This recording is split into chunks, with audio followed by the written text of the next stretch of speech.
Vamos conversar com o doutor Gustavo Vitorino agora? Toda quinta o doutor está aqui. Fazia tempo que o doutor não chegava debaixo de chuva, né, doutor? Pois é, fazia tempo que não dava uma chuvinha, né, Lu? Você tá bom, querido? Tudo bem. Pegou Melhor chuva? agora com essa chuvinha. Tomei um pouquinho de chuva agora pra ver. Um pouquinho de chuva, né? Mas é bom. É bom. É bom. Vamos responder as dúvidas? Porque Vamos hoje lá. é dia de responder, pessoal, hein? Mas você pode ligar, 3315-1390. Liga, a produção passa a perguntinha aqui pra gente. A Sandra, doutor Gustavo, ela tem 41 anos. Ela teve bebê faz 50 dias e não parou de sangrar até agora.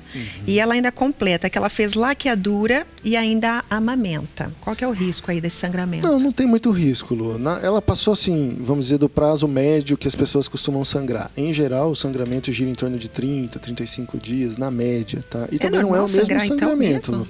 Nos primeiros dias é um sangramento mais volumoso, mais intenso, tudo aí vai diminuindo, vai mudando a coloração, até que no final ele fica... É um sangramento, às vezes, pouquinho, né? Aquele sangramento de... Tá parecendo que vai parar a menstruação, às vezes desce um pouco de novo e fica mais incomodando.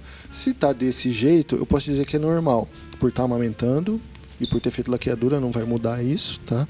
Mas pode acontecer. Claro que se for um sangramento volumoso, igual era no começo, e que isso esteja persistindo até agora, ela precisa passar por avaliação para ver Mesmo o que parto é. normal, cesárea? Tanto faz, Lu. Normal. Normal.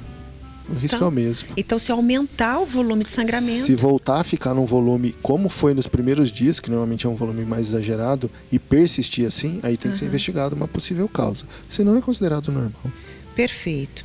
A Josilane, ela pergunta, a gente já falou bastante disso aqui, mas sempre sobra um restante. É bom lembrar de dúvida. sempre, né? Sempre bom lembrar. Ela pergunta quantos quilos pode engordar na gravidez. Então, aí sempre vai aquela história, Lu. Se é uma pessoa que está no peso normal para sua altura, não existe um índice ideal único que consiga calcular isso, mas se usa muito o tal do IMC, que é o índice de massa corpórea. Se a pessoa está dentro dos limites aceitáveis do índice de massa corpórea, o ganho de peso estimado é entre 9 e 12 quilos. Tá? Agora, quanto mais para baixo ela estiver, por exemplo, tem um IMC muito baixo, está quase lá desnutrida, ela vai ter que ganhar um pouco mais de peso para equilibrar isso na gravidez.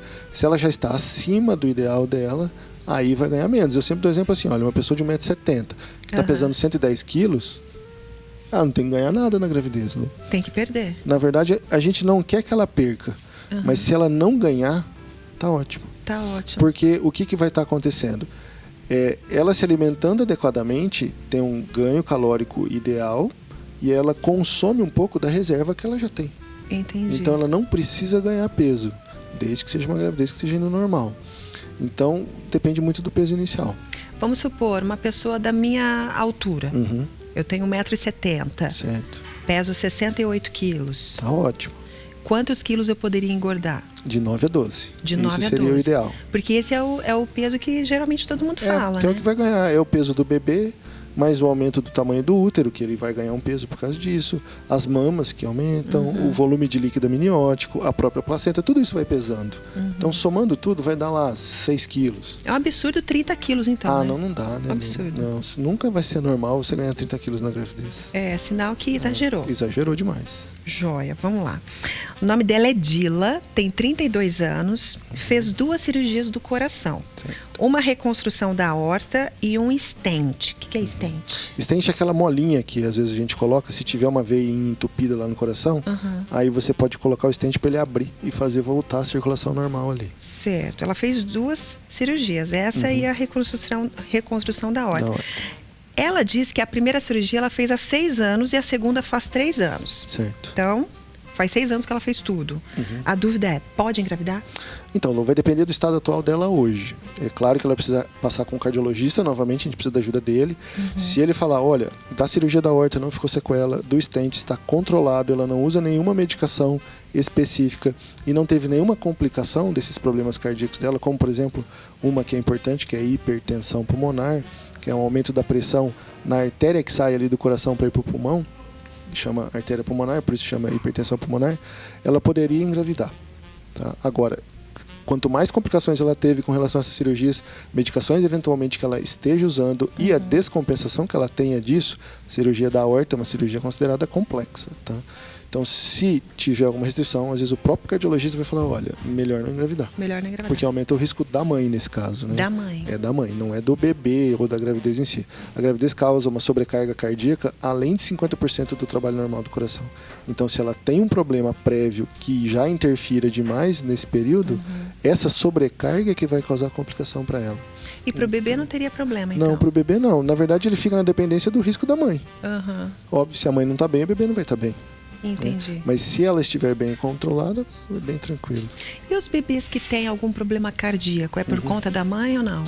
Eu acredito que não no caso dela, tá, Lu? Assim, quando você tem uma história familiar de malformação cardíaca, eu vou ficar grávida e minha mãe teve um neném com malformação cardíaca, um primo, um irmão, assim, uma história mais frequente de malformação cardíaca, aí você tem que estar atenta, você pode até engravidar, mas esse bebê precisa ser melhor monitorado durante a gravidez, nos exames de pré-natal, para se identificar uma possível causa genética de malformação cardíaca. É no exame de pré-natal que se identifica... O ideal sempre a gente identificar durante a gravidez, Lu. Nem sempre isso é possível, às vezes chamada, passam alguns casos. Como é que é? Ecocardiografia fetal. Ecodopplercardiografia fetal. É um exame específico, não é de rotina para todo mundo que faz pré-natal. Tem que ter algum fator de risco, como esse, de história familiar, ou história de já ter tido um bebê com uma formação cardíaca, ou pacientes que são diabéticas, ou pacientes que têm doenças autoimunes, como lúpus e outras doenças dessa classe. Aí você, idade, pessoas acima de 35 anos. Que mais? Quando são gêmeos... principalmente quando é de fertilização. Então, assim, tem uma série lá de fatores de risco que aumentam o risco do bebê poder ter um problema lá na formação do coração. E aí você tem que fazer esse exame específico. Congênita, né? Exatamente. Entendi. Agora, muita gente pensa, doutor, mas eu infartei, eu tenho um problema no coração. Eu fiquei, mas foi por um infarto, não foi por uma malformação congênita. Então...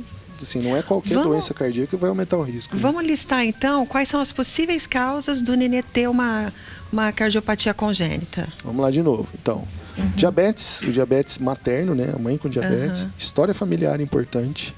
História prévia daquela pessoa já ter tido um bebê com malformação cardíaca. Doenças autoimunes como lúpus, esclerose múltipla. Uma infecção assim, na gestação. Infecções congênitas, as infecções que, assim, rubéola, toxoplasmose, citomegalovirose e outras como elas. Estilo de vida?